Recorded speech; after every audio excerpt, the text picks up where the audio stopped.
He's gonna find you.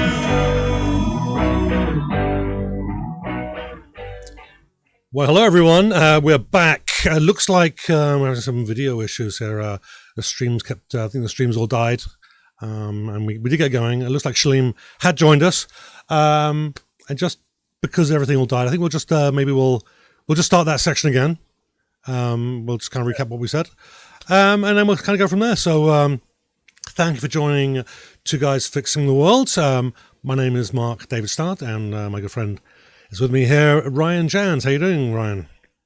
I'm doing good. I hope everybody's safe out there and doing your best to keep yourself and others safe, because that's what we have to rely on is each other to make sure that we're all doing the right thing. Yes, indeed. So yeah, it was kind of weird. We kind of went through about 10 or 15 minutes there, and it looked like it was fine. But yeah, it was kind of like just happened to go check the YouTube channel and nothing streaming. So we do apologize anyone that is watching. Hey, good. So Shalim's back. Excellent. Mm-hmm.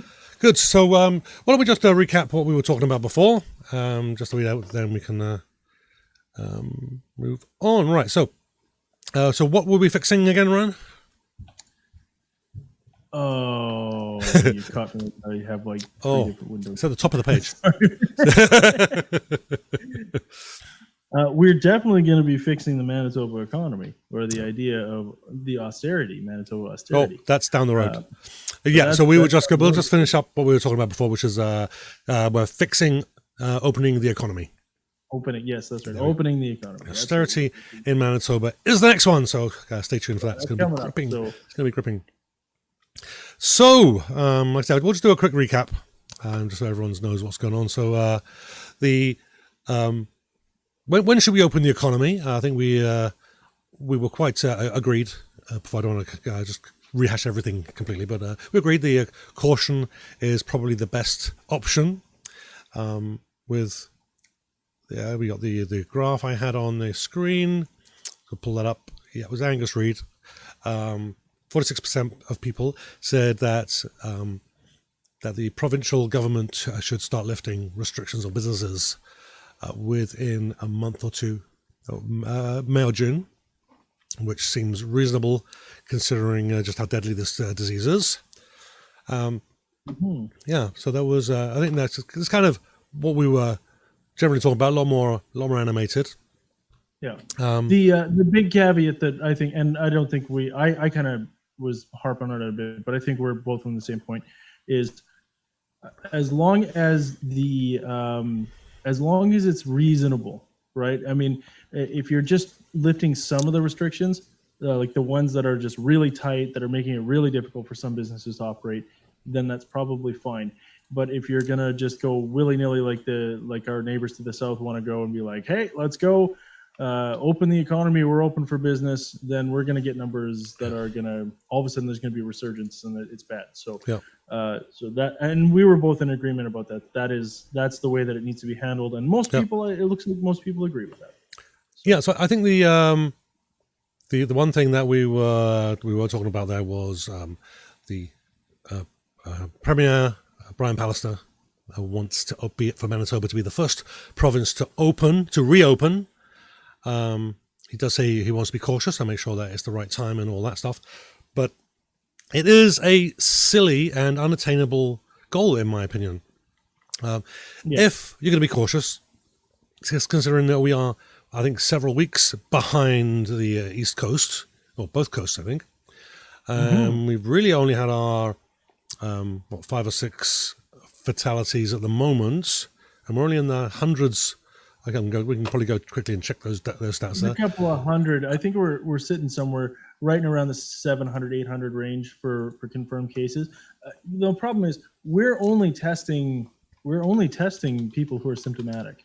We're not going to bother testing people who could be asymptomatic or not. Yeah. And you're right to prioritize sick people who are displaying symptoms, and people who are exposed to people who are experiencing symptoms. Yes, those have to be priorities. But unless you're testing everybody else, you're kind of living in a fantasy world, because it's shown that there's actually people who get sick and don't show symptoms. That's it. That's all there is to it.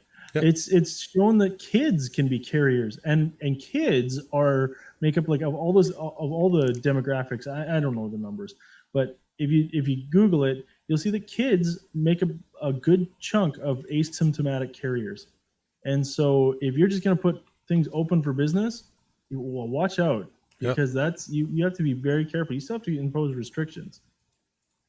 Yeah. Considering just the life cycle of this virus is really unknown, but it's not going to slow down just because we're on the prairies, right?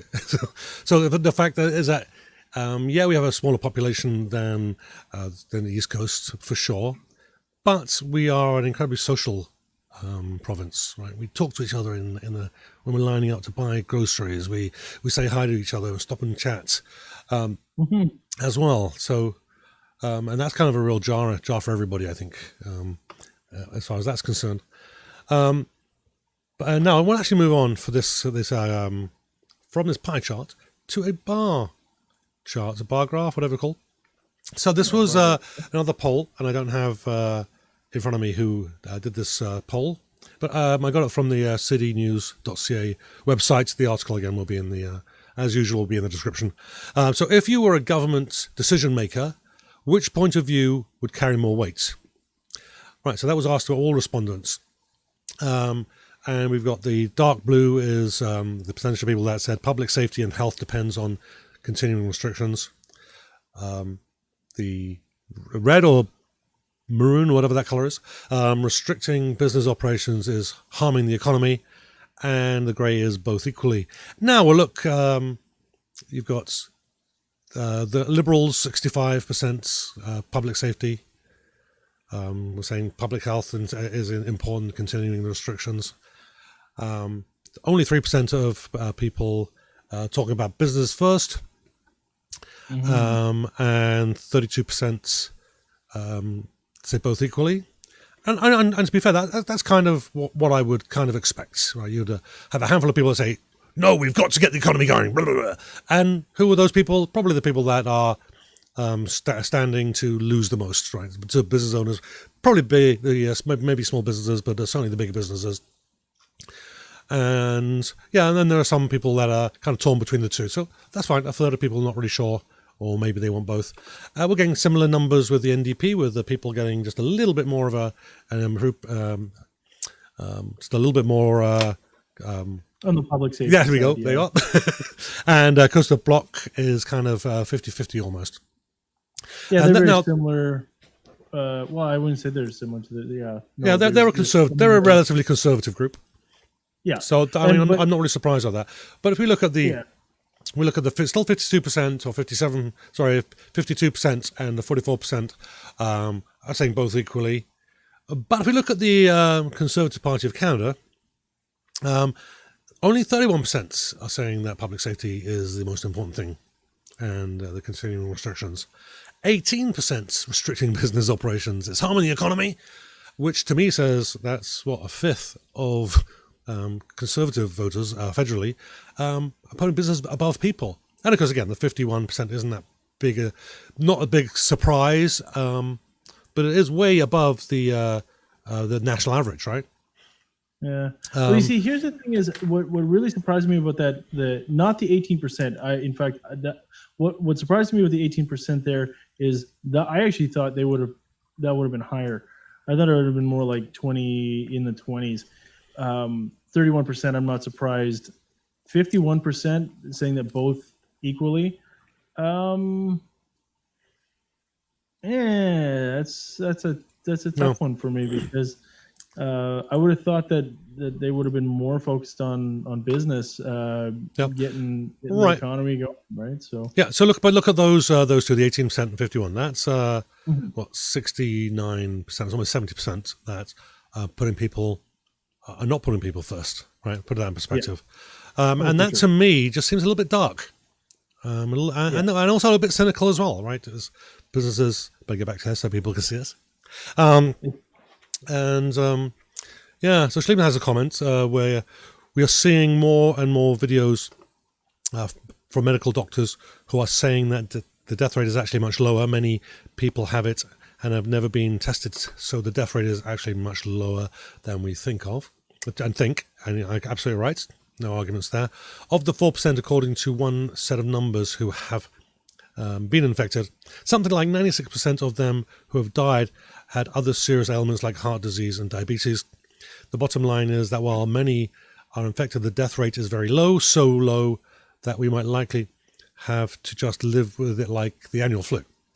The problem, I would agree. I don't disagree with I actually don't disagree with that comment. We may have to, but it's going to become a thing now. Yeah, the difference. The difference with this and other flus is just how contagious it is. But the death rate, I believe, I think was said at the beginning 2.5%. It was a little bit higher than the regular flu. Yeah.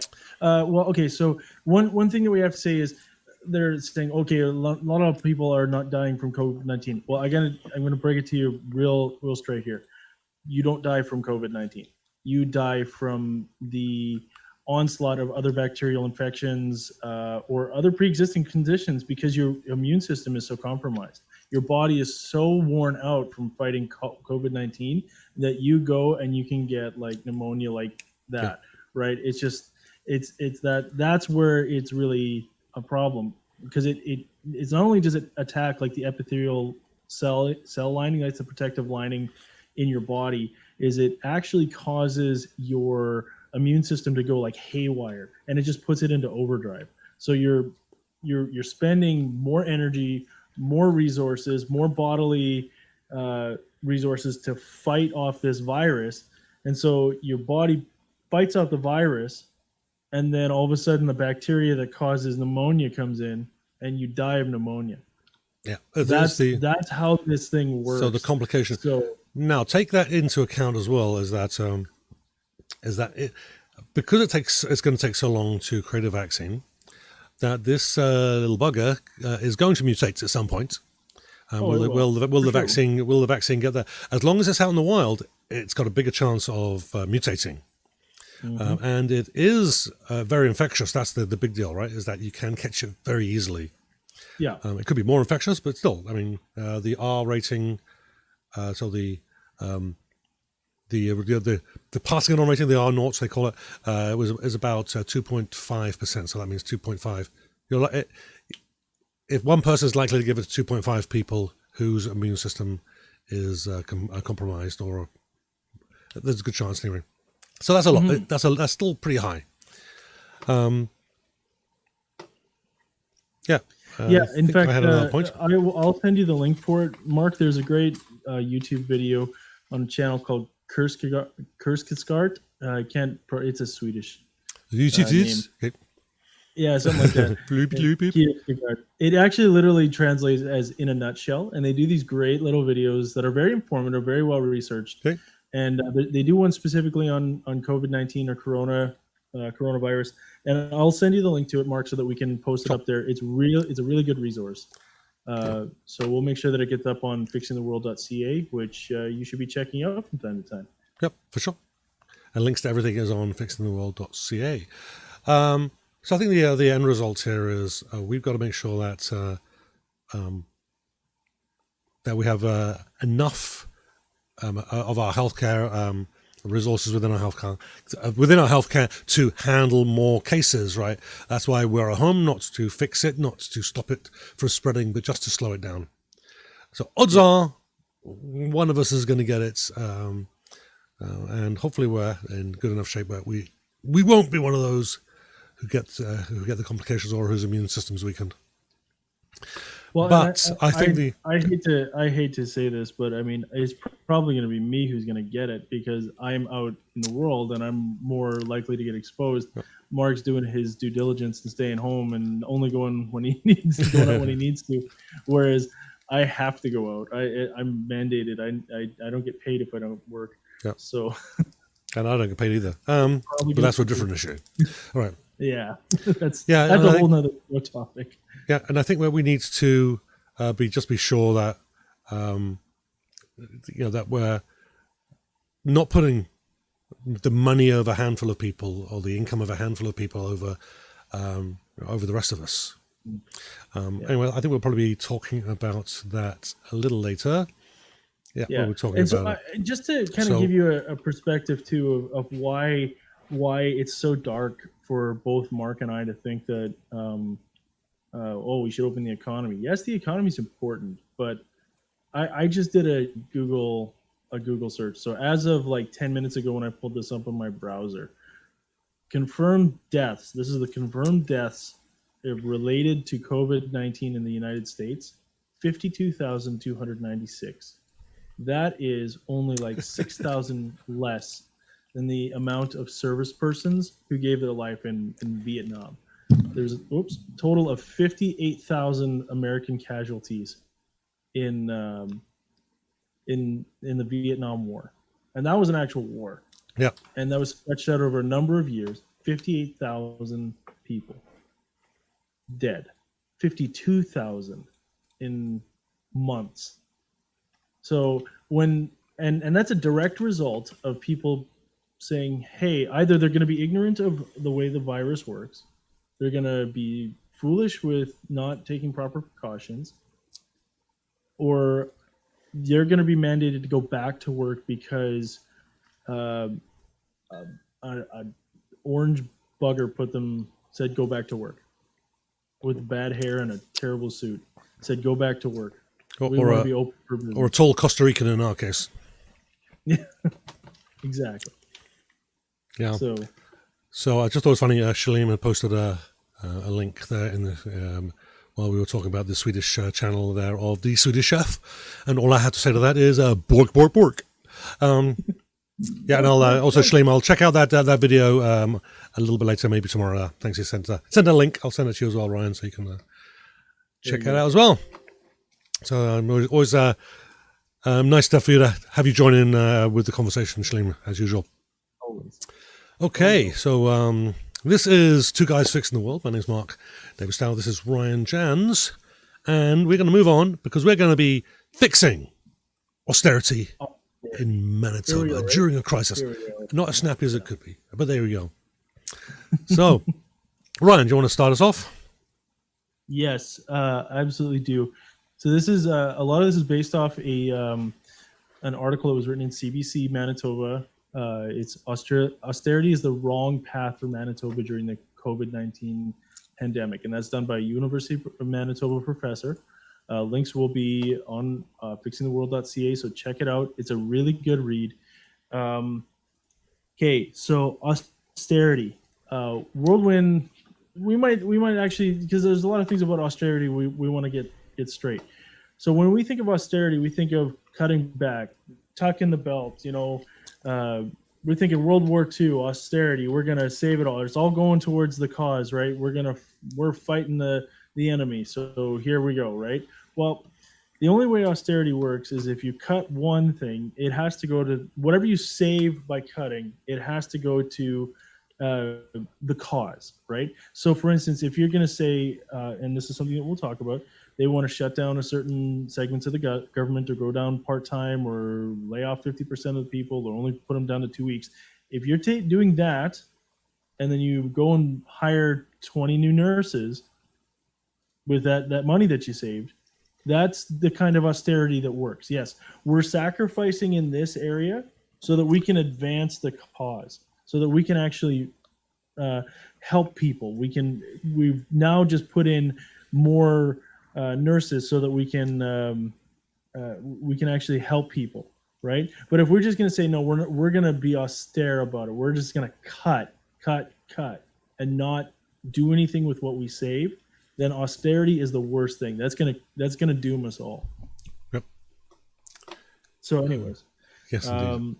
Yeah, I need to consult my notes here. I covered a lot of ground in that short statement there. So, yeah. So, what's prompted this was this UN professor had written this article, and they were saying that Premier Brian Pallister and Mayor Brian Bowman's dangerous plan to reduce non-essential government spending during this time, such as laying off workers or reducing government pay just 2 days a week, will badly damage our economy. That's a big thing. And so that's kind of seems silly. Everyone's suffering, and well, let's kind of lay everyone off. It is kind of a silly place to be. That when we've been told pretty much since the 1980s that you should have 3 months of savings, so just so you have an emergency, you can get through it. Blah blah. But yet, none of the businesses or companies, or particularly the big corporations that are getting the billions, nothing. They have nothing saved or nothing that they want to put back. So that's kind of rather just insane. And the other myth as well, he mentions this article. But I'll post another link to another article by David Camfield from UM as well, and he pretty much said the same thing a few years ago about Palliser's first budget. So people often falsely use the analogy of a province or country being akin to a family. If a family has less income than it should cut back on its expenses. However, a province is not a family. Every dollar that the province saves is a dollar or more that someone else in the province will not earn. And I'm going to go further and say that they will not spend. Yes. And Mark... Because you can't really spend what you don't have. Yeah. And Mark Blythe would say, well, the families are different from countries because you can't, invite 10 people into your family and tax them for 10 generations, right? There you can't print and you can't make your own currency. Well, there's a whole, and you can't lend yourself money at 0%. We could do that, but we're not going to. So there are lots of reasons why it doesn't work. And so we're looking at just cutting back. I did do a video on this channel when it was called Little Green Man about Brian Bowman increasing. He increased the bus fare by 50 cents a trip, and he increased the parking meters by about $2 or $3, right, an hour, something like that. I can go back and check the video. Depending on where you are, yes, that's right. Absolutely true. Because austerity, we need to make some cuts here. We need to bring in some more income, but cut business taxes. So this is what these these right wingers, these conservative types like to do. And it's an argument that is I think I've said this. I may have said this actually last week, so apologies if I did. I've said it many times before, I'm sure.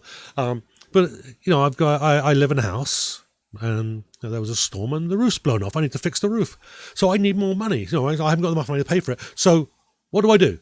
If I'm going to do what conservatives, or even not just conservatives, we've got pretty much everybody that's been in power is trying to cut and save the reduce the deficit and all that. But the first thing you do isn't you don't go to your boss and say, "Oh, I've got this major expense. I need to spend. My roof's falling off my house. Can I have a pay cut, please?" That's the effect. That's effectively when you cut taxes. Just say you're giving yourself a pay cut. You're cutting revenue, and so there's a level of hypocrisy and something a bit lie about that. It's just very sneaky and underhanded, and that's just the thing is, a lot of people are under the idea that if we increase, say something like the parking fares, that's going to turn around and going to go into things like road repair or something like that, which you think it would make sense, or we're going to at least maybe put it into downtown Winnipeg, right? Something like that would make sense. No, that goes back to the Winnipeg Parking Authority, and they hire like 2 new meter guys who are going to walk around and generate them more money. That's what it's going to do, right? And I don't particularly have any love loss about Winnipeg Parking Authority. I think they're a bunch of vultures. And they will literally sit and wait for your meter to expire. And just like literally, like the guy sits there with this thing and it's like, oh, yep.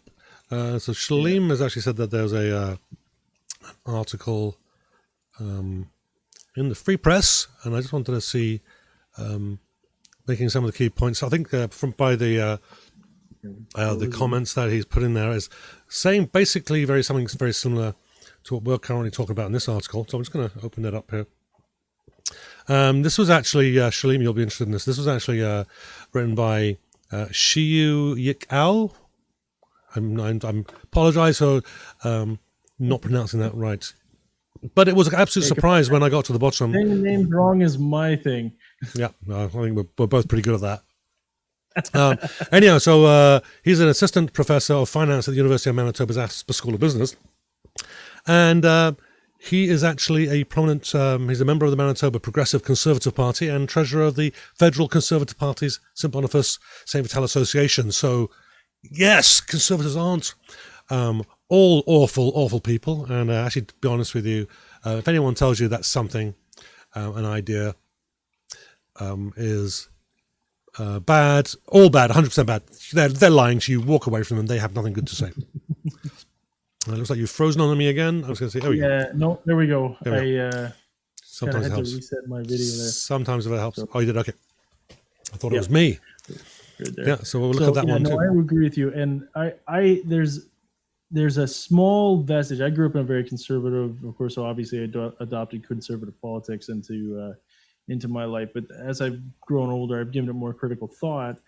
There's still a small little vestige of conservative theology that kind of runs through me, and I use it as a balancing act, right? You can't spend everything. You have to have things coming in, and you need to understand certain things to a certain extent of how finances work. But you can't just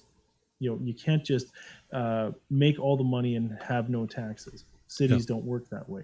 Yep. You can't have you can't make all the money and not have any taxes because provinces won't have any money to do anything. So yeah.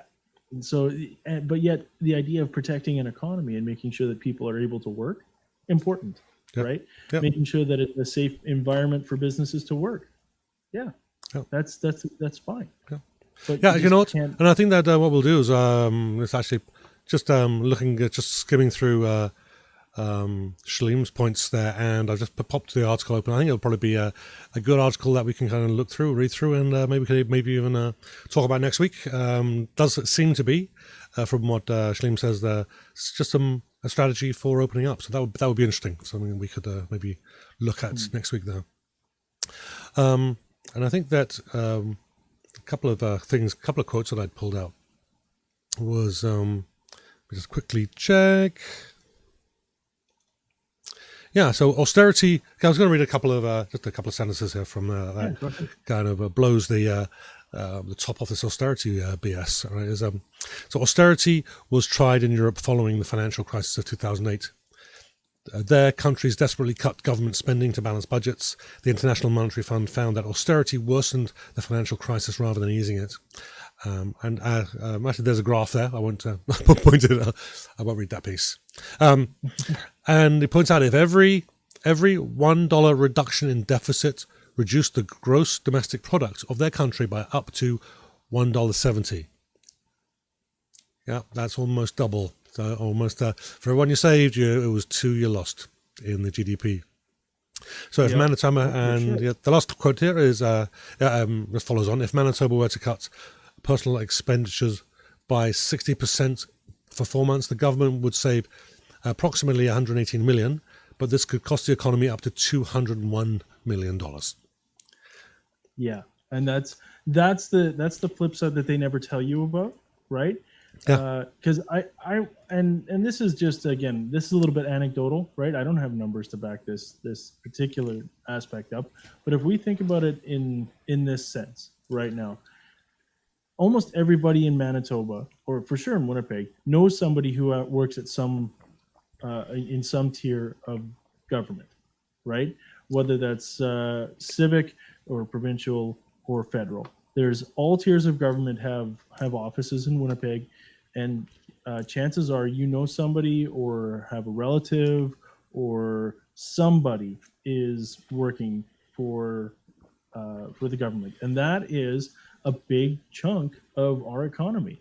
So if you hobble, you're effectively hobbling yourself.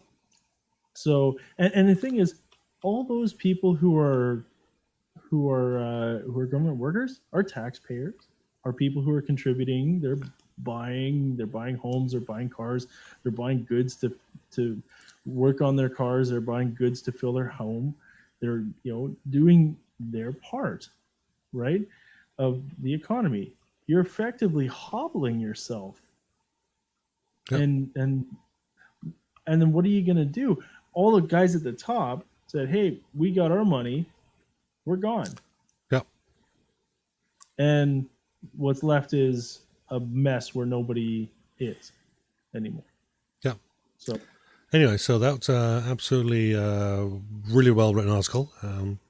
Credit where credit's due, and a progressive conservative to boot. So good for you, sir. Yeah. Actually, and you see, I could call that guy a progressive conservative, because that is actually a very progressive conservative outline. Whereas a fully conservative outline would have been like, tax the poor, spare the rich, and get out while the getting's good. Yeah, I know, and I think that this kind of goes down to the difference between the two, right? Between Pallister and his ilk and this professor, is that one's ideology should not be so rigid as you cannot take on any other thoughts or ideas, right? If the ideology should be a framework for coming up with solutions, for a framework for which to move forward. It shouldn't be the goal, should not be the end result. It should not be a panacea, an answer, or a cure for everything. And I think that's what we're seeing with Brian Pallister. He's been quite rigid. He comes across quite authoritarian when we see him on TV. But not just authoritarian, like that sort of Cheshire cat, like, you're only going to see me a couple of times. Whenever you see me, I got this little wicked grin, like, I got some ruin for you guys. Yeah. And it's just like, he's up. It's almost, you get, there's like, something, he's up to something.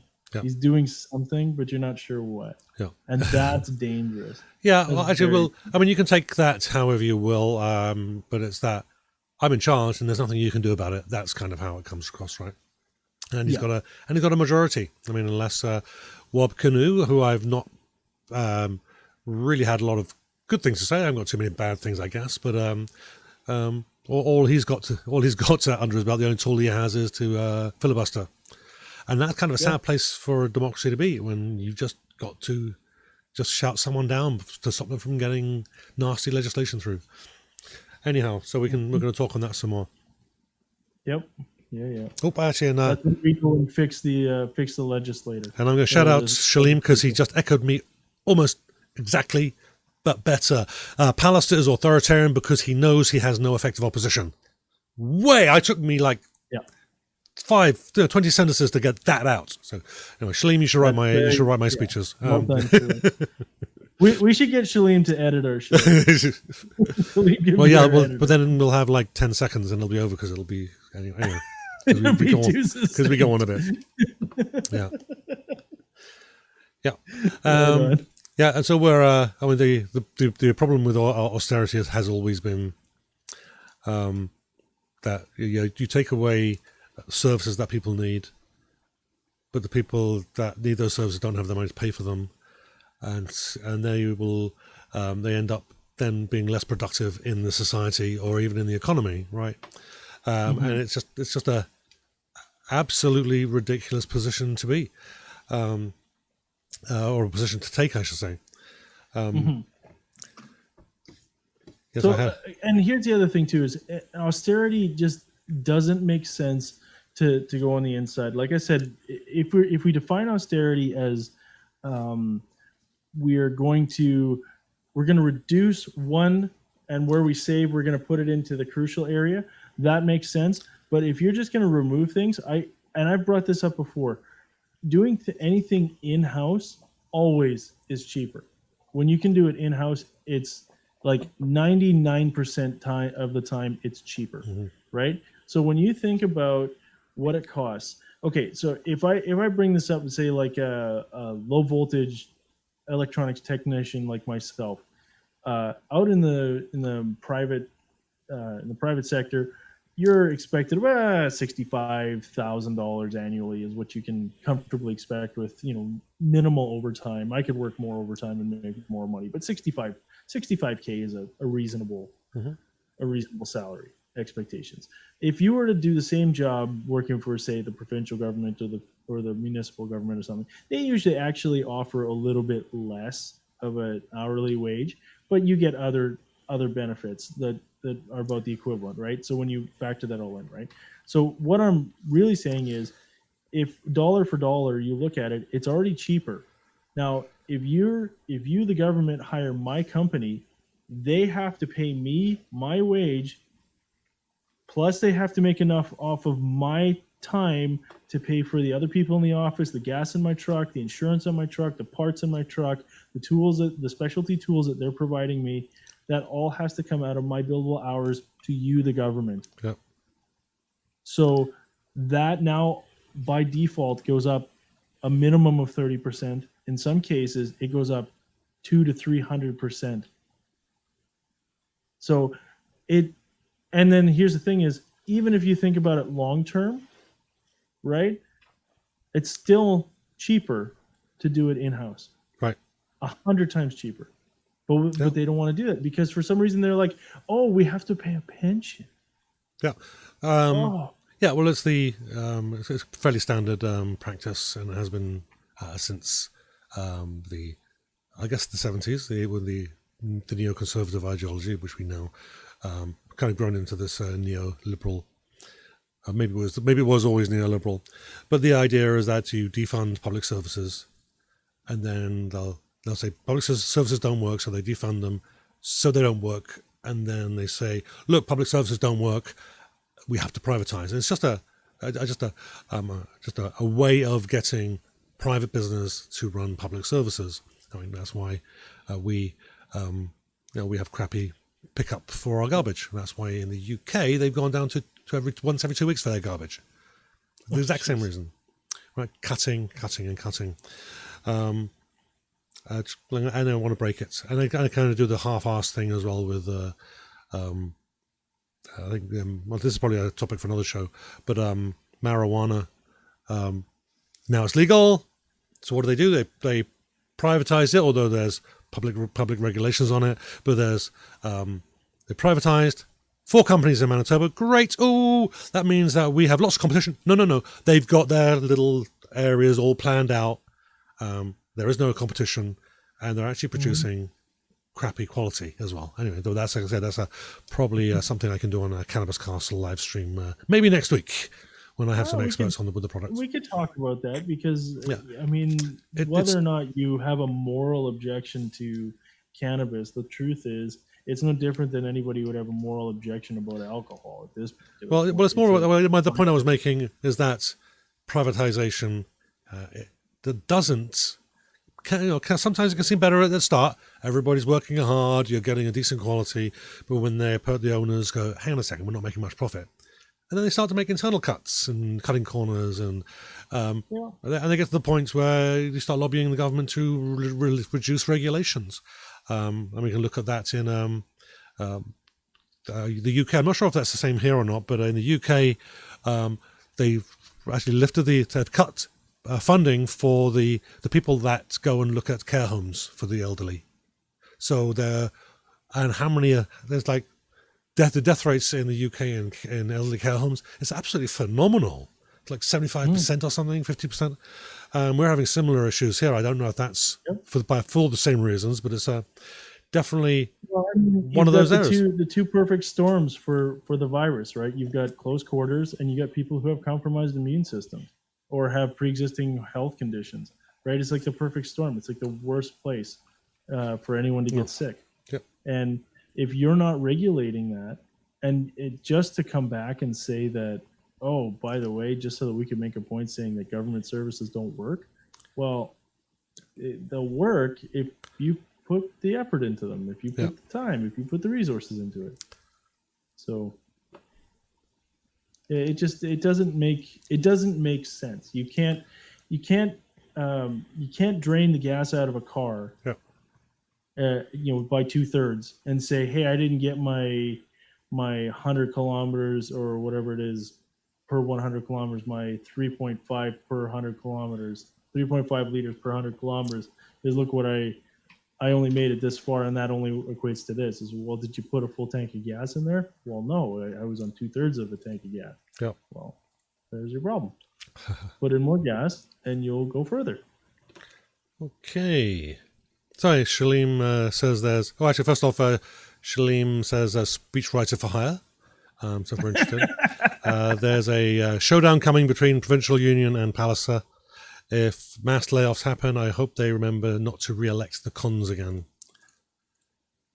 Okay, and with that note, I'm going to take a short break. So we can just maybe put up the card again, and I'll come back, or we can you can carry on and just maybe talk about the next, introduce the next topic. Sure, I can do that. Yeah, all right. What are we fixing? We are fixing. Hang on, let me get my notes up here. Zoom on in so I can actually read this. We are gonna fix food, resource, and mountains.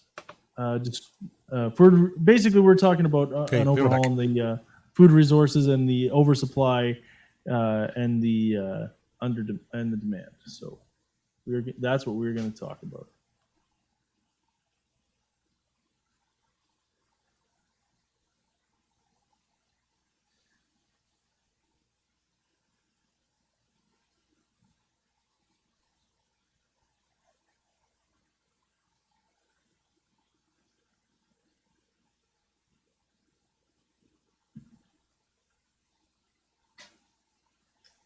And I apologize to anybody who's watching. This isn't exactly make for riveting. Anytime as I drastically look through all my notes here. So I'm back. He's back. Great, we can have a conversation again. One guess where I was. Anyhow, sorry about that. I have to. I think we're all good. Here we We go. all can push that together. Okay, So, you're right. Actually, Shalim was busy taking part in the show, which is nice. Care homes for the elderly will be a big topic. Excuse me.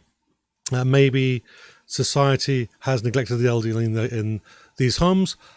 Are there standards for care? Should elderly care just be subsidised in order to ensure quality care? Question mark. I'd actually argue that stuff shouldn't be private. People, they work their asses off. They pay their taxes. They're loyal and eager, willing members of society. This stuff should be covered by by our healthcare or by our taxes. I mean, I'm sure that apart from some hardliners, is really. I mean, if you get something in return for it, then why not pay some a few percent extra tax? If we look at that, in order for you to get that kind of care, you've got to buy insurance. So you are paying a private company, so much money every paycheck in order to ensure that you have something in the future that you can rely on. Well, we've got an organisation here that can do that. We just have to fund it properly, and we just have to have the right people leading it. And we shouldn't be having civilians and businessmen leading these or heading these parts of the welfare state, if you will. These services should be led by professionals in that area, and I'm going to throw it in there, and they should be run as workers' cooperatives. I had to throw that in. Yeah, well, I think workers' cooperatives are something we're definitely going to have to explore more. But I think that'll be a show where we can dedicate like 1 or 2 episodes to that, because there's a huge amount of stuff that we could cover. That's a big topic. That's a big thinking idea. Yeah. So okay, so let's get back on track.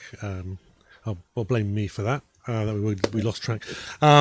So we are two guys fixing the world. My name is Mark David Stallard. This is Ryan Janz with me, and we are fixing the resource mountains that would rather destroy than use. Now that's a little bit misleading. Is that's not really what's actually happening in what we're talking about. There are a few areas. There's a stockpile of some PPE equipment, or is that redundant? Personal protective equipment. And that we had some, as in Canada had some, and then they threw it away because it was old. It was too old to use. And so Trudeau, as all good farmers who have let, or all, the right farmers or that keep horses, what they always do is close the stable door after the horse is bolted. Yes, brilliant. Right. Anyhow, but at least it's ready for the next horse to bolt, we hope. So the idea was that that PPE equipment that we had, apparently, just got old, and then we had to get rid of it. So now we're starting to have a policy of stocking that equipment, and then as it gets old, start using the old stuff and replacing it with the newer stuff. Like just keeping that stock kind of moving. And that would make sense. That we weren't doing that before. Well, I just want to throw out here, actually, that this whole idea that COVID-19... Oh, actually, I might be getting ahead of myself. Well, okay, so while you sorry. get your thoughts on that, like the comment on PPP or PPE expiration, PPE, whatever that, no, personal protective equipment. So some of these do actually have a shelf life, right? And so when you think of like personal protective equipment, you think of like, especially in this day and age, that's latex gloves or neoprene gloves, and that's things like masks. Now, what we have to all remember is that if you wear one of those surgical masks or whatever, those can be used like twice. And that's it. They're only good. A lot of them are like one-shot use only. So the longer they sit, the less likely they are to protect you. And neoprene and latex degrade over time. So yes, there's things like that. Now, I don't know what their standard is. And there's such a shortage now anyways. You might as well go out and buy those yellow sink gloves or sink cleaning gloves because they'll protect you. They're not, I don't think you'd want to perform surgery with those rubber kitchen gloves on. But I mean, but if you're just pushing a cart around the hospital, then that might not be too bad. They didn't come from a medical supplier, so now you don't look professional. Yeah. But PPE does have a lifespan, and we're all having to reuse stuff. Like I have dust masks that I have and I have to reuse that aren't really intended for more than one use. So, but the alternative is none, right? So and that's not because I think my company's so bad or whatever. It's just there's nothing there. You can call Ackland's, you can call every PPE supplier in the world, and nobody has anything. Like they're just not there, and it's being prioritized for hospitals and clinics and that kind of stuff, and rightly so, right? So PPE does have a lifespan, but I don't know. I don't know if throwing out a lot of this, because a lot of stuff is, and some of those gloves, some of those like plastic like gloves that they give, they're all sealed like Band-Aids, so they're already flash sealed with like nitrogen infused so that there's no oxidization, and then you open up the package and then that's it. Yep. So I don't know, it seems really stupid to me to throw that stuff away without consulting of a right. So my thought was is that there was comments, and I think it's been said a few times, this is a once in a lifetime event. That is a load of bollocks, if I may quote the Sex Pistols. What a load of bollocks. But really, we've had an infectious flu that can kill, right? We had one, 2009, the NIH one. And then we had 2004, give or take, for the swine flu. SARS. We've had this deadly flus 3 times since the 2000s started. So this is not a once in a lifetime. It just happens to be this was the one that we weren't ready for. And the only reason is that it is so contagious. Not that it's more deadly, but that is more contagious. The next one's going to be even more contagious, and it's going to be very soon. Right. So no, it's not. Yeah, this isn't. We have to understand that we're entering into a world, and like the world has changed now. This is like going from like um, you know life in the 40s to life in the 50s, where there's consistent threat of like nuclear war. Now we're in like we're always going to have this lingering anxiety in the back of our head, some kind of infectious disease. Like that's just going to have to become a reality that we're all going to have to face. Yeah. Unfortunately, I don't particularly think that's great. I mean, Mark has kids. I mean, they're all growing up except for Celeste, but she's getting older now, and my daughter's too. Like, I don't like the idea of her having to live her whole life with that fear, right? Yep. And she may not. There might be a part, and what's scary to me is there might not be a part in her life where she actually isn't thinking or doesn't have to be concerned with some kind of infectious disease, whether it's some kind of SARS-CoV or Ebola or something, right? Yeah. You know, that's just going to become a reality of life. Yeah. And so when they're talking about, oh, this is a once in a lifetime thing, or this is a once in a generation kind of thing, like, well, no, because I've gone through SARS twice. Now this is a third time because this is part of the SARS family of viruses. Yeah. Well, yeah. I actually got swine flu. I had swine flu when it came through, and I haven't had Ebola, obviously, because I'm still alive. So, well, I'm thankful for that. So. But thankfully, there was such mass effort to contain Ebola that it didn't come over here, or like the very few cases that actually people that were cases were able to be treated here and put into isolation. So, you know, good on World Health Organization for that. Yeah. So I got a couple of comments. Shalima asks, exposure to the virus allows most to build up immunity. That's a question. Some will die, however. The whole idea is that we just need to build that herd immunity, but do it slowly enough so that those that get it can get the care they need so that they can survive, as we mentioned earlier. Jonathan Ingram has joined us on YouTube.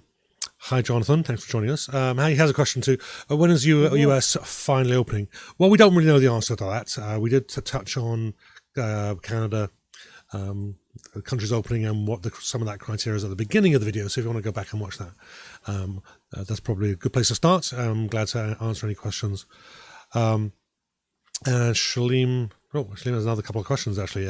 Guys, when the second wave coming? When is it coming, and when will it be? And will it be deadlier? I can't read. Well, I can't really. I don't know if I can really answer that one. I think we have to assume that it's going to be as deadly. Right now, we don't know if you catch it once you're immune forever. Right? You could catch it again, and there is going to be a second wave. I don't think there's any doubt on that. I was reading an article this morning that was saying that Wuhan in China, where it all started, they're bracing for another wave for their second to start. And so that they got at November, December. That's when right. They realized what it was. December 2019. Yeah, I think it was November when there was traces of it. Right. Yeah, when they knew what it was. The outbreak probably December. Really was December. That's when that's when they knew what it was, and sometime in January they realized that it was transferable to humans and all that other. But anyway. Right. And my favorite question, I can answer this one fairly easily, although I may be proven wrong. Shalim says, our virus is the next darling for terrorists. I would say no, because the terrorists are likely to catch it as well. There's no way you can, unless you're going to have a virus and you're going to have it for a couple of years until you've figured out a vaccine for it.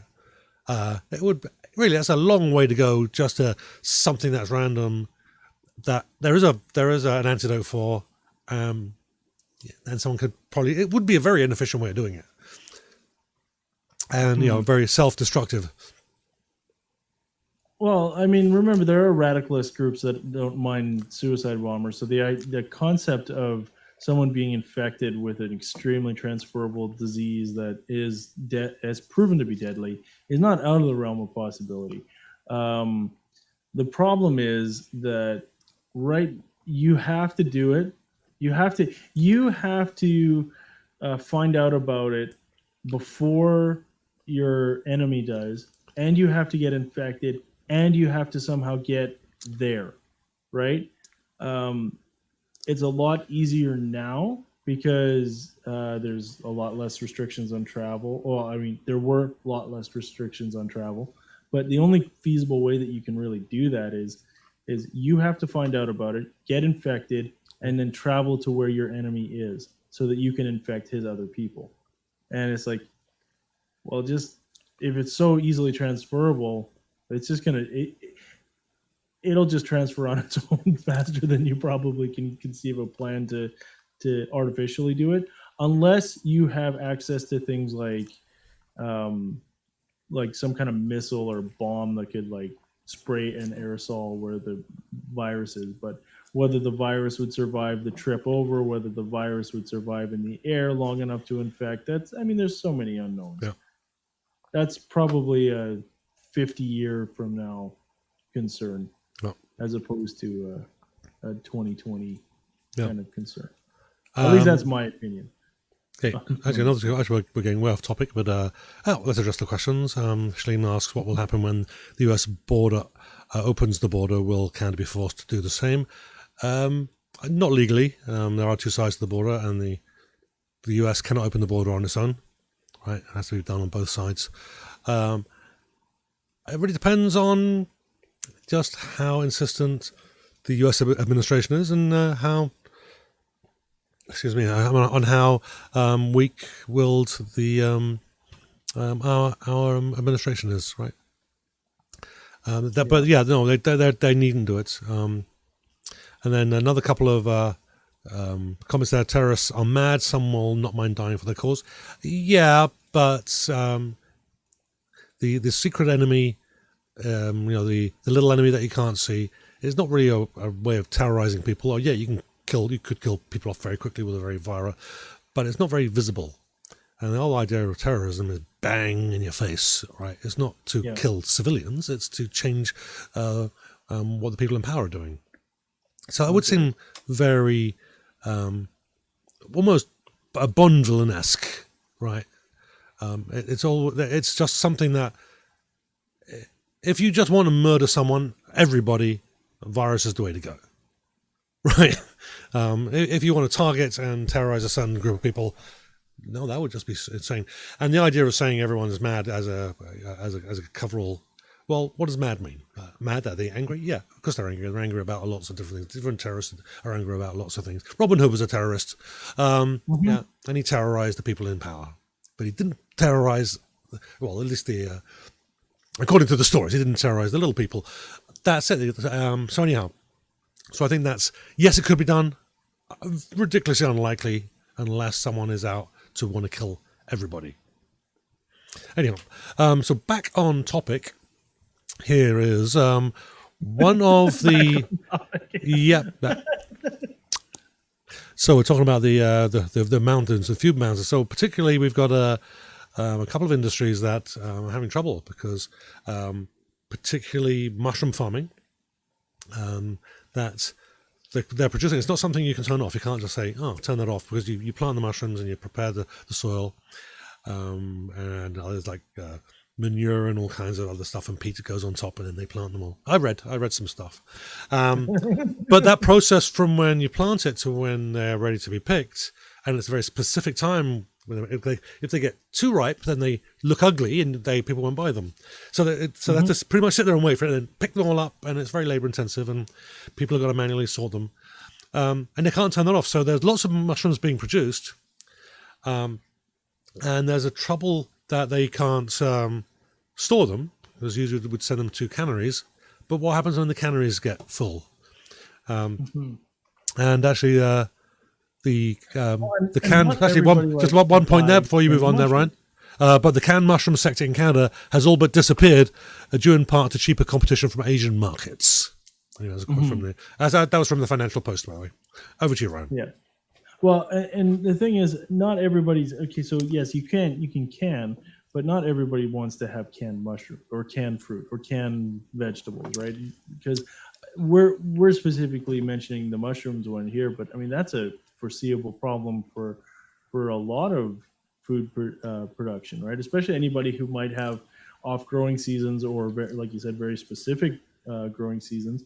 But anybody else who, say, was involved in hydroponic seasons, because now all of a sudden you have much more control over your crop, right? And you can grow an off-season crop. But the thing about that is once the seed's been planted, the train has left the station. It's not going to stop until it ends, until it's time to harvest, right? So now all of a sudden you're assuming that demand, and again, this could be a further episode on Two Guys Fixing Agriculture, but you're assuming that the demand for your product is going to remain the same, and that the supply is not going to change.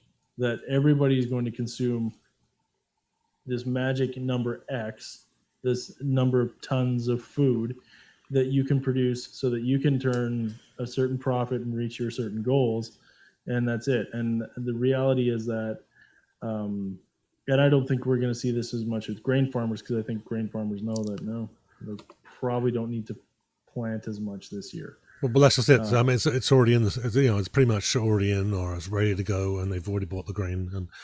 And right. So one of the problems is that there isn't people to work on the farms now. The farm laborers, particularly when we're looking at harvest and prepping, these are people that come from foreign lands. They have been banned from coming in, except for a little while, and then Trudeau realized, our economy is going to die if we don't bring in foreign workers, specifically from the Caribbean. But they have to wait for 14 days and isolate. Quarantine, actually full quarantine for 14 days before they're allowed to work. But we're looking at as many as 60,000 foreign workers traveling to Canada under temporary work visas to assist Canadian farms, fisheries, and food processing facilities. But then they have to put these people up. 60,000 people have to be put up in rooms and board. Not really sure that's really doable, right? And if you think that about 150 years ago, even the most advanced countries would have had roughly half their productive workers directly engaged in growing and processing food. Today, that number is closer to 2%, 50% now down to 2%. And that's of the North American workers. 2% of the North American workers feed 98% of North America. That's including Canada, right? Now the lie here is that they are then able to literally do anything else.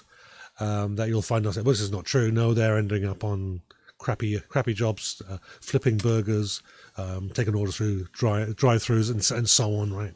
So that's not a true statement on that. Although the point is, they're free to do something else. Now, the idea, could Canadians, and this is actually an article, this one was from the National Post, it has a very strong right-wing bent there, very, very conservative rag. And the question they asked was, could Canadians do this work?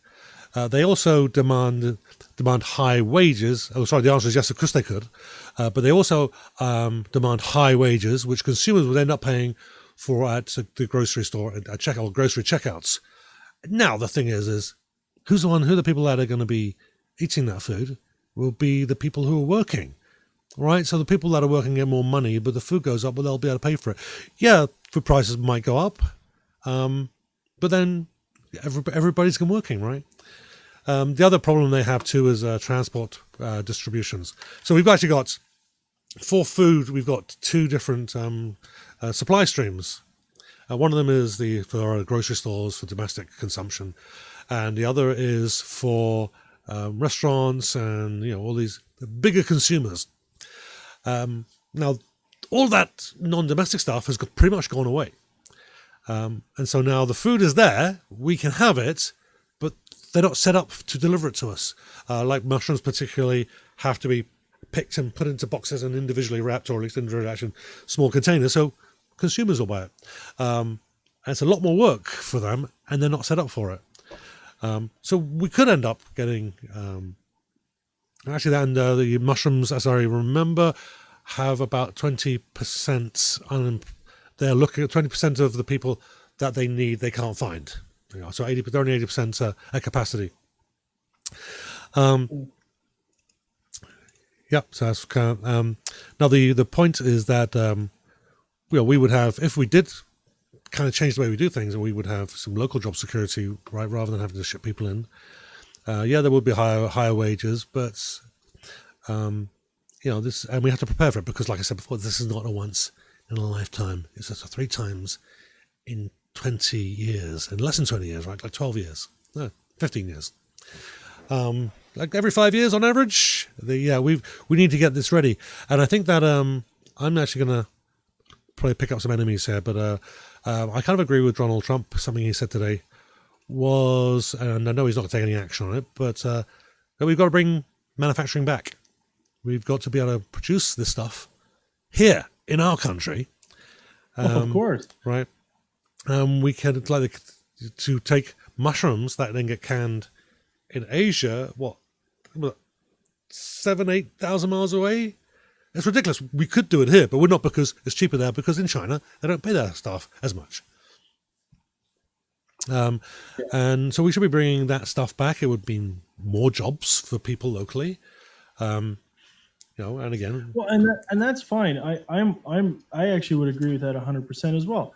He's a pompous windbag, but that's the first good idea I've heard him say in like 4 years.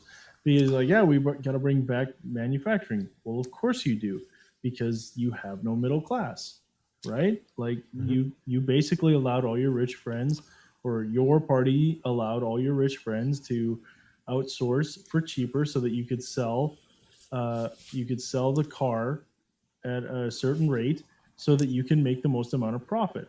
That's just it, right? And you turned your back on your own country, and exported and made all these trade deals that only benefit you. And now you're saying, oh, we got to bring back manufacturing. Okay, well, are you going to subsequently do everything you can to de-inflate the value of everything? Because what happens now is what's the devaluation of everything that is worth something now? Because you can't just say, oh, we're going to bring back manufacturing. Bringing back manufacturing, sure, is going to inflate a bunch of stuff, because it is going to cost more, because you're paying your people more. So unless you can deflate the rest of the economy, well, then it might work. But the problem is, if you bought a house for $300,000 and you deflate your economy, your $300,000 house is now valued closer to what it actually is, more like $190,000. You've just lost like half the value of your house. Well, not quite half, but most of the value of your house. So on one hand, yes, he's right on the big picture, but I don't think he's got a plan to do it. So yeah, no, I'm certainly not. And then, because Shalim pretty much rightly says bringing manufacturing back is an old idea. It is. We could do it, but things would be more expensive. Yeah, maybe. But people would be paid more, and we would never find ourselves in these situations. We don't need all the luxuries we've got. So a lot of people don't have any of the luxuries we have. We could live, and we could be secure. We could be food secure, right? I know how my dogs get when I forget to feed them. They get really quite anxious. And I don't do that very often anymore. And of course, the trade deals, which are not really trade deals, they're just property ownership and control deals, but giving power to corporations. But that's another show altogether. We've been going live since we restarted for a little over an hour. I just wanted to say something about China. So fix this China thing. I want to kind of get this out there. We should have done the show probably in, I think it was beginning of this week, at least, when this was really, everybody was talking about it. And the idea that the WHO were colluding with China to screw everybody over. Absolutely categorically, this is absolute BS. That's fake news, if you will. But it's propaganda, and it's just something that was just a distraction from what's really happening. We know why Donald Trump's doing it. We got 52,000 people dead already, and their deaths haven't been dropping off yet. So No, scared they're and terrified. And you got Andrew Scheer, who I honestly don't know if he knows what he's really talking about. But a couple of conservatives have come forward, including Andrew Scheer, saying, "Oh yeah, we're really concerned about WHO." Even though Trudeau, as at least the last I heard, is sticking with the WHO, and rightly so. So some of the complaints were that China was, well, first of all, that the WHO gave bad advice on closing borders. That is actually something that was, the science says that there will be very little, if any, difference between locking the borders than leaving them open, or just travel bans. Because the chances are you're initiating the travel ban when you say, oh, it's come in, or it's very close to coming in. You shut the borders. It's too late. You've already got it. That isn't going to spread the internal. That won't stop the spread of the internal virus. And that's the science, and that's been the science for years. I've actually got articles that go back to the 1970s. I found an article. This is what they were saying. The models show, yes, it can slow it down if you get it. If you shut the borders down before you get it's in your country, but it'll make almost no difference if you shut your borders afterwards. And that's what the science says, and it still says it regardless. Again, that's it comes back to this analogy, and I've used this lots of times. Whereas, like, if you cut money to save money, you've only saved what you haven't spent. So basically, what that comes down to turn this on its ear is if you close the borders after you realize you have the virus in there, you've only saved other people who might be infected from infecting other people. Mm-hmm. That's it. But now you still have the virus as a problem. So it's similar to what people say is like, oh, you don't die of COVID, or COVID-19 doesn't kill people. Well, that's correct, but it's a direct result of your body being overexerted and your immune system going haywire, and so now you have no choice but to succumb to things that are easily or a pre-existing health problem. Right. So pre-existing condition, I think is a term. Yes, there you go. That was the word that was escaping me. The border was closed. Yeah, it could not be true. Yeah, so that was the one thing. The second thing was that the WHO was colluding with China, which is absolutely garbage. But now the thing is with the WHO is that the member countries that support it and that fund it, that take part in the WHO, the WHO has no jurisdiction in any country whatsoever. So if they asked, can we come into China? They said no. We don't need you. We're going to take care of it ourselves. There's nothing that WHO can do. And they can only report on what the Chinese are telling them, and what the Chinese were telling them sounded like they were doing the right things and they were doing well. So they just reported using the only information that they had. So the WHO not only are not at fault, they were doing what they had supposed to be doing all along. Now, whether the Chinese were hiding the real numbers, I just find that very doubtful, particularly at the end of January and onwards, because like the US, they weren't testing everybody; they were just testing the people around it. Their numbers are lower than everywhere else because they were quarantining everybody; they were isolating, right, as opposed to just social distancing, which is what we call. There were three options, right? Three ways of dealing with it: herd immunity, just let everybody catch it and see what happens; social distancing and slowing it down, flattening the curve, which is what we're doing; and then isolating. So someone catches it, you isolate them. You quarantine them, and then you quarantine, you figure out who they were in contact with, and then you quarantine them as well, and you isolate it. That's one of the reasons why their numbers are low. One of the reasons why South Korea's numbers are low. The same reason why Germany's numbers are low. Right? They were all doing the same thing. Now, it could just be possible the numbers might start going up because now they have better testing. They're testing more people. Those numbers are going to change. The same thing is going to be happening in the US. If we're going to be honest, and if we're going to be even-handed, then the US are doing a worse job than China, if we're going to be honest and fair. And the other thing was, the other point that I wanted to make, and it's probably the big one particularly when we're looking at Trump and some of the conservatives that are shouting out, "Oh, we got to go against China," is that China knew it was bad, and that was why Trump and Trudeau and the UK, just to name three, were unable to act in time. Now, the truth of the matter is, that the U.S. military knew this virus was a big deal in November. The Canadian military probably knew around the same time, but definitely the Canadian authorities knew at the beginning of January. And by the 21st of January, 5 days, 21st I think it was, when China says, yes, this is being transmitted to everybody and it is very contagious, bang! At that point, maybe 4 or 5 days holding on to that information, that's the accusation. Fine, let's assume they're guilty. When did Canada start this lockdown? When did we start this? Middle of bloody March, right? Middle of March, right? Yeah. So that was the end. That was the 2021st, two-thirds of the way through January. It wasn't until the middle of March before any action took. So China didn't slow anybody down, and it was like another week or two before the US decided to make any real efforts. And the UK, we had Boris Johnson going, "Oh, herd immunity," and then he gets it.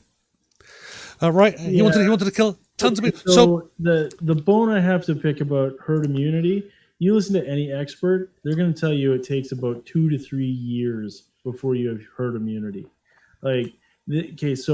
And then the analogous is what people are saying is like, oh, well, it's just like chickenpox parties. Well, chickenpox there's a vaccine for. And we've had that disease around for so many years that we basically adapted to every kind of particular strain. And guess what? As a kid, you get it, you get sick, you get itchy and irritated for like a week or 2 weeks. And then guess what? You're clear. But here's the problem. You catch chickenpox when you're an adult, it could be a death sentence, right? So this idea, this flippancy of leaders, it's not just Boris Johnson, who I thought was like, I remember reading some of his comments. I'm like, you just get diseases, don't you, buddy? It's just as bad as Mr. Tangerine down south, who's now telling people to drink Clorox or to drink bleach. And it's like, are you kidding me? And then Clorox goes and releases a statement and says, please don't drink our products. Like, what is going on? Like, what has happened to the United States where we've decided that we're not going to be a nation that's going to be, active. Like, it was almost better in the Bush years where people were actually like getting in other people's faces. Like, and we're like, at least he probably would have done something. Yeah. He's not trying to kill off his population like Mr. Tangerine is. Well, actually, and when because when the news broke that he got it, and everyone was saying, "Oh, well, they were criticizing, but I don't wish ill on him." You know what? The guy willed the death of 100,000 of his own citizens. The fact that guy survived, I think, is absolutely disgusting.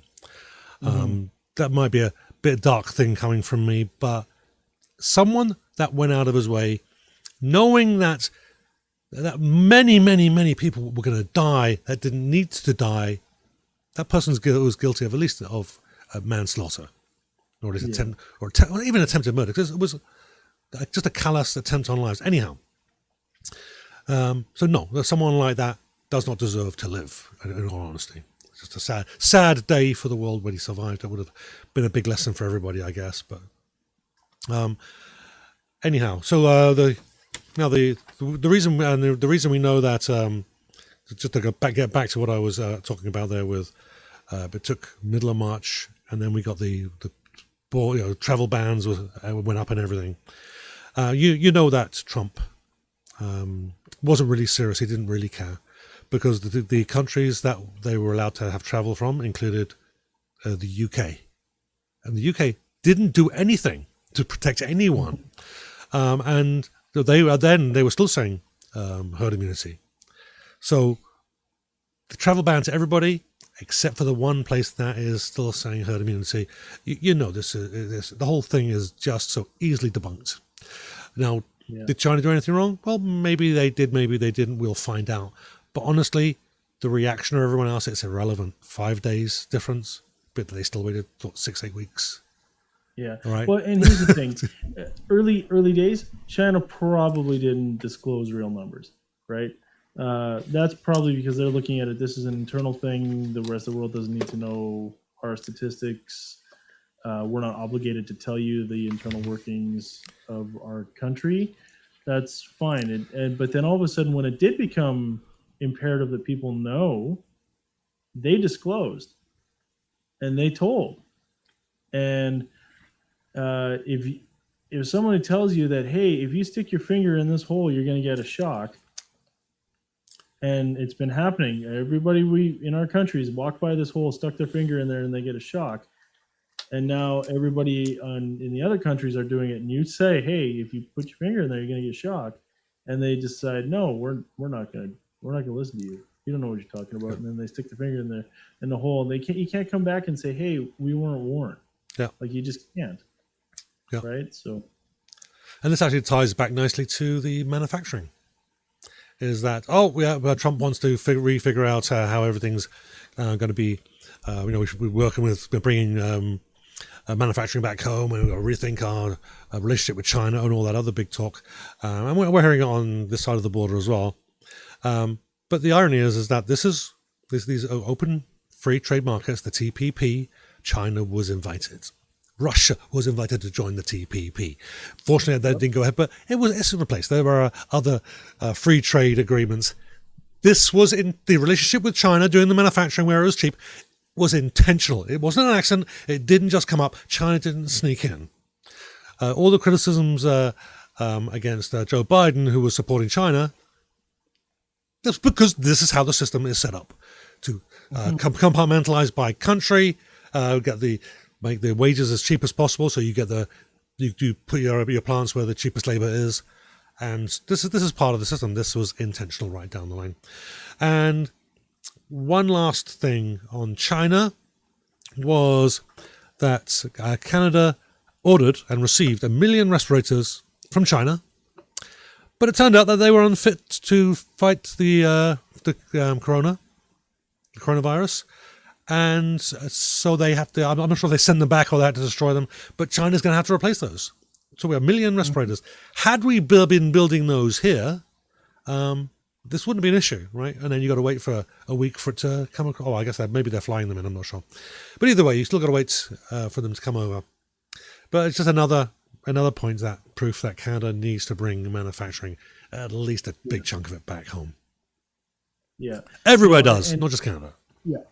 The idea of this globalization is really just, it only benefits people who own huge global corporations, where they can outsource and manufacture in cheap areas and then sell at ridiculous profit margins and mark up labor to install this specialized product. Like, yeah, and I know I'm part of the problem, because I'm in a corporation that probably does that exact same strategy there. Right. But I mean, that's the reality of all of us. We're all in that.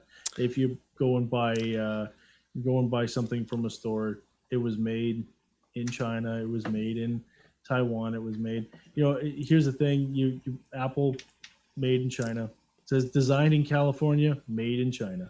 And guess what? It's made in the same factory, and on the assembly line next to it is probably a Samsung or an LG or somebody else. Yeah. Right. So it's all about outsourcing to the lowest quality and to the lowest amount. Yeah. For the highest profits. Yep. Exactly. Okay. Right. So so we kind of leave that topic there. I think Shlim's been busy on the on Facebook there, just posting some comments. Let's read through some of those. I've read that one already. So there's a new-ish organization in the US to develop a plan to counter the coming dominance of China in the realm of AI. AI will be the forefront of the fourth industrial revolution. Great topic for a future show. Yes, indeed. many jobs will be displaced. Huge economic benefits to those who can sell the tech. No sector of the economy will be untouched by AI. I want to probably do a little bit more reading on the fourth industrial revolution, but the industrial revolution would actually, for AI to displace people, would mean there's no money for the industry to make lots of money on. Right, so then now we're looking at not just a basic income, but a full income for everybody, right? Just so a handful of people can get rich. I don't know if that's actually ever going to happen. I think I've heard some criticisms that Andrew Yang's fear-mongering about AI is overblown. I don't know if that's true or not, but I'm just not sure how an economy could handle not having everybody working. Actually, there was a study done on mice that to make mice as happy as they can, give them everything they need, lots of room, and there's a big colony of mice that they had in this. It was all under behavioral scientists were feeding these mice. No challenges. The food was delivered all the time. Within a year, the entire colony it thrived, but then after a year, the entire colony was dead. And if we're going to look at that, people need a challenge. They need to be active part of it. Don't need to be slaves, but they need a challenge, and they need to be active, working towards something better. So, if there is a fourth revolution, and I've been wrong before, there will very, very quickly be a fifth, I would say, or at least, or at least a revolution, if not a industrial revolution. I'm about AI. I don't know. I don't think.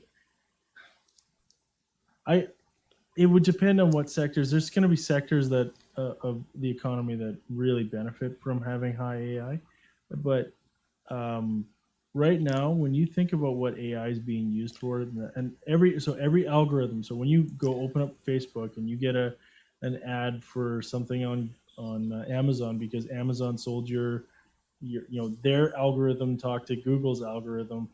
These two supercomputers talk to each other and said, well, Ryan bought a pair of electrical butt crimps, like crimping stuff for connecting wires. So now they show me similar products. Well, that's what AI is being used for. AI is removing salespeople from their desk, calling up and cold calling and cold decking, and just getting people to click. Yep. That's what AI is, and that's basically where AI is going to go. It might drive things like factory automation and stuff like that, but even that is already being used. I can't see it going further than that, but yeah, AI has to go. That's something that that's a deep. And automation in AI, great idea. I mean, if we as the workers owned the companies, and then you automate it to free up our time, fantastic. We're still getting the money that the companies are making.